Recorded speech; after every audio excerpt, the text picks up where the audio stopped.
जबकि अनुसूचित जाति व जनजाति समुदाय के लोगों का वर्गीकरण का एकमात्र मूलभूत आधार सामाजिक गैर बराबरी अर्थात जात पात रहा है। ऐतिहासिक तौर पर सामाजिक गैर बराबरी की वजह से ही आरक्षण दिया गया है, तो ऐसे में जाति के आधार पर प्रताड़ना झेलने वाले समुदाय के बीच आरक्षण का बंटवारा करना ये पूर्ण रूप से अनुचित, असंवैधानिक व गलत है, क्योंकि दलितों व आदिवासियों के लिए आरक्षण का उद्देश्य जात पात व छुआछूत की बुराइयों को दूर करना था। साथ ही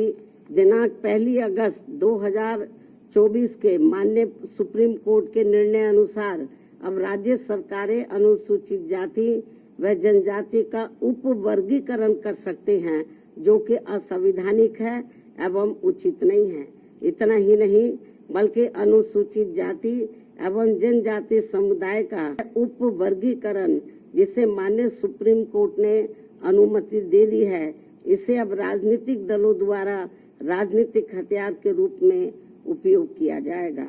जहां एक तरफ राजनीतिक दल अपने राजनीतिक उद्देश्यों को पूरा करने के लिए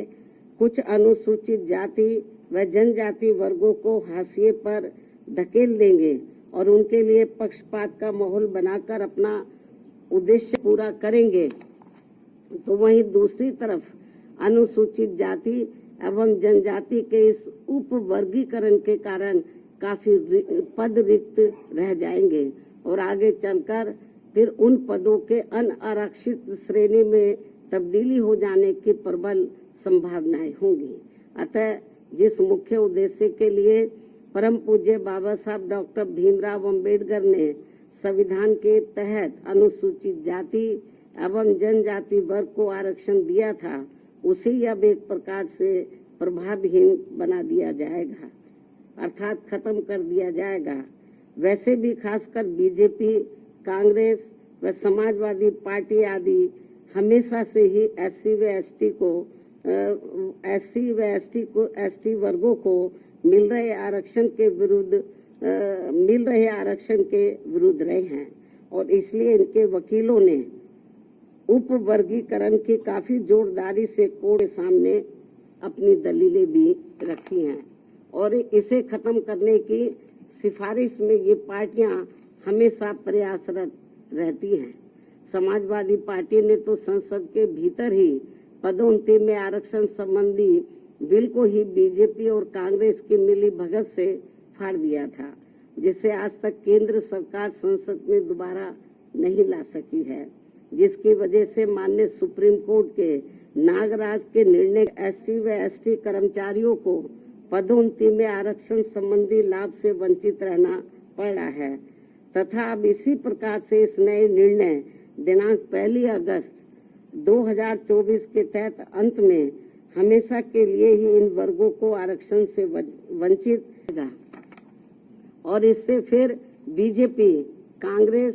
व समाजवादी पार्टी आदि को आरक्षण खत्म करने के लिए इन्हें संविधान बदलने की भी जरूरत नहीं पड़ेगी। और यही कारण है कि इन पार्टियों ने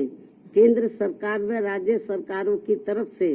उचित पैरवी भी नहीं की है और काफी कुछ उप वर्गीकरण के पक्ष में दलीलें रखी हैं, जिससे कि मौजूदा चल रहे आरक्षण के विरुद्ध निर्णय आए। और एनडीए व इंडिया अलायंस की सभी पार्टियों की नीयत ठीक होती और वो एससी व एसटी को मिल रहे आरक्षण में छेड़छाड़ आदि करके उसे खत्म नहीं करना चाहते, तो फिर मेरी इन सभी पार्टियों से ये अपील है कि ये सभी पार्टियां इस विषय पर, इस मुद्दे पर देश के समूचे एससी व एसटी समाज के समक्ष अपने स्पष्ट करें और इसी चल रहे संसद सत्र में संविधान में उचित संशोधन लाकर ये स्पष्ट करें कि अनुच्छेद 341 व 342 के तहत माननीय राष्ट्रपति द्वारा घोषित एससी व एसटी जातियों के संबंध में भविष्य में किसी भी प्रकार की छेड़छाड़ व उप वर्गीकरण करने का अधिकार किसी को भी नहीं होगा तथा इन सभी जातियों को आरक्षण प्राप्त होने के लिए एक समूह के रूप में ही देखा जाए।